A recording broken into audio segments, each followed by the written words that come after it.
The demand picture right now, if you look at the markets, not necessarily there. Is the story enough to change the demand in the markets? So we saw some good signs in demand just before Christmas. In November, December, we saw demand for diamond jewelry in the United States up around about 8% year on year. So there are some encouraging signals. But you're absolutely right. Demand in the United States has been reduced by lab-grown diamonds. So we've got to take that on and tell the story of natural diamonds far better than we have. You know, lab-grown diamonds, they are their thing, but it's a little bit like taking a poster, buying a poster of the Mona Lisa and putting it up in an art gallery and telling people it's the real thing. It's not.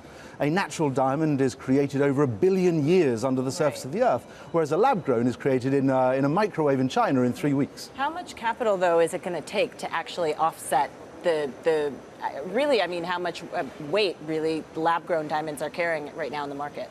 I think it's about how we spend the capital. Okay. So certainly we have a marketing budget, and we now have a combined marketing budget with the government of Botswana. One of the things we're doing on marketing now is we're partnering with the leading retailers, the leading diamond and jewelry retailers in different countries around the world in an equal partnership on marketing. And that increases the scope, that increases the scale of the budget as well. So in the United States, we've partnered 50-50 with Signet Jewelers, and that's been terrifically successful. We've had a campaign called Worth the Wait, which has been going around the United States before Christmas. So we double up like that, but I think it's the quality of the story as much as the quantity of the spend. And you've talked about costs. Anglo, though, has said they want to cut costs for De Beers. How are you doing both things simultaneously? Well, I think we need to. So we need to make De Beers more efficient. It needs to be a more efficient organization. And we've taken $100 million out of our overheads, as we promised to do, for 2025. So that's really important. We've done that already. Okay. We'll declare that done.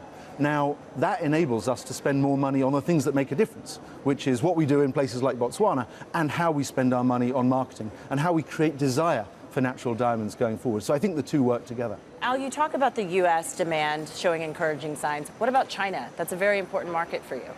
So China's a really interesting case. I think across the luxury sector in China, demand has declined as Chinese economic growth has faltered somewhat. Yeah. Now, we see that as a rather longer-term issue. So the first thing we'll see is stabilization of Chinese demand, which is coming through at the moment. That's an important platform to build on. But quite honestly, we see the regrowth of Chinese demand being a rather longer-term story. The good news is that India has taken over where China was, and India is now the second largest market in the world for diamonds, and that's growing at double-digit rates. And that's for the business as well? It's become more important than China? It has. It has. The amount of diamonds purchased in India is now greater than in China.